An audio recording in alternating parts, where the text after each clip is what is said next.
Okay, today we're going to cover the hip extension pattern and how to test in your athletes to see if you have dysfunction. Now, many people use a lot of glute patterns and a lot of glute activation exercises, and we're going to show you how to test them to see if they're actually working for you. Now, the first thing we have to cover is our test actually that we use to find the glute pattern and to see which one it is, whether it's a dysfunctional or the correct one. Now, the correct one, how we'll do this, and I put this on other YouTube channels on how to test this with various methods, but this is the simplest and most effective one that you really don't have to touch the athlete's glute to find out. And the first one is the correct pattern. So the sequence will be the glute fires, then the hamstring fires, and the QL fires. And I'll give you a diagram right now to show that. Okay, right here is the sequence of the correct hip extension firing pattern for what's most optimal and most functional. Again, you have the glutes firing first, then the hamstring fires, and then the contralateral QL.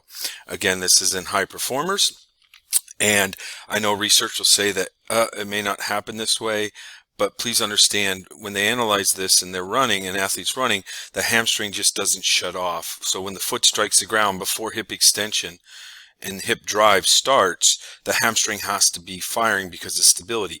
But I'm talking about hip extension solely, not for stability or anything. I'm talking about hip drive, that this is the most optimal sequence.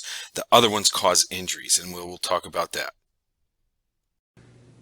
Now, when you test the correct pattern, when this happens, the athlete bends their leg.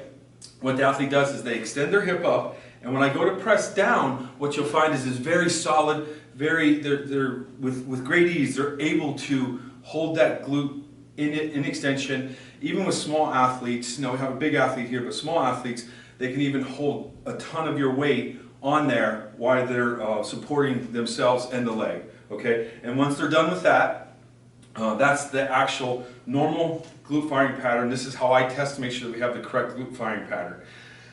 Then the second thing that we have is a dysfunctional pattern. And now there's two of those. And the first one I'll call a hamstring pattern. I'll show you a diagram of that. All right, this is one of the incorrect firing patterns for hip extension. And here the primary driver is actually the hamstrings, and then what you find is a contralateral QL will fire next, and then finally the glute. And in RPR courses you realize that this is an implosion versus an explosion. Now again, the sequence is hamstring, contralateral QL, and glute. And what you have a lot of times is an athlete with pulled hamstrings. They have hamstrings issues. I've seen a lot of wide stance powerlifters have this problem, and people that overstretch their hamstrings also have this problem. But it might be because the hamstrings, they feel that stretching is important because their hamstrings are tight, but their hamstrings are tight because their hamstrings are firing first instead of the glute in hip extension. Okay, especially walking. Your hamstrings were made for running more than they are for walking. So, but by doing hip extension, starting the primary hip extension for walking, then your hamstrings will develop tightness, and people think you should stretch them all the time. And as you can see in the diagram, that pattern, the hamstring fires first, the QL fires second, and then the glute fires last. So when you test this pattern, it's the same test that I just talked about. The athlete will lift the leg, and what's going to happen is that when you push down, the athlete's leg will just drop, something like this. They have no ability. And the main reason is that you've taken the hamstring out of the extension pattern by bending the leg.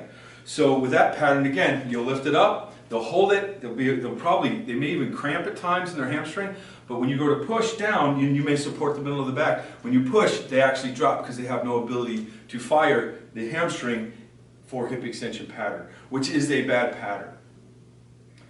The third pattern, that is a very dangerous pattern, and I can talk about it later, is that the QL fires.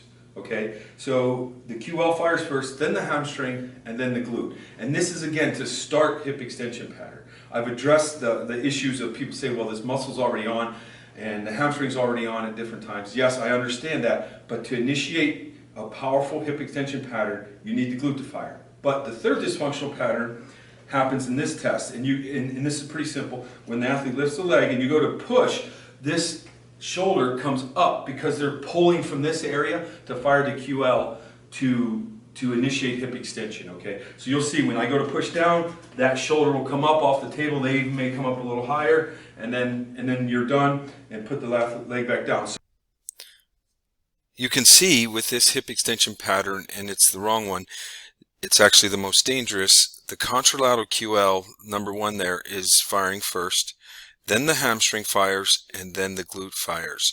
And this is, again, the most dangerous one I've found for athletes. It causes tight lower back. It's a tight back performance. So if your athlete's running, a lot of times their lower back locks up. You're almost guaranteed that you have future disc problems. I've found that too much of the incorrect core training causes this.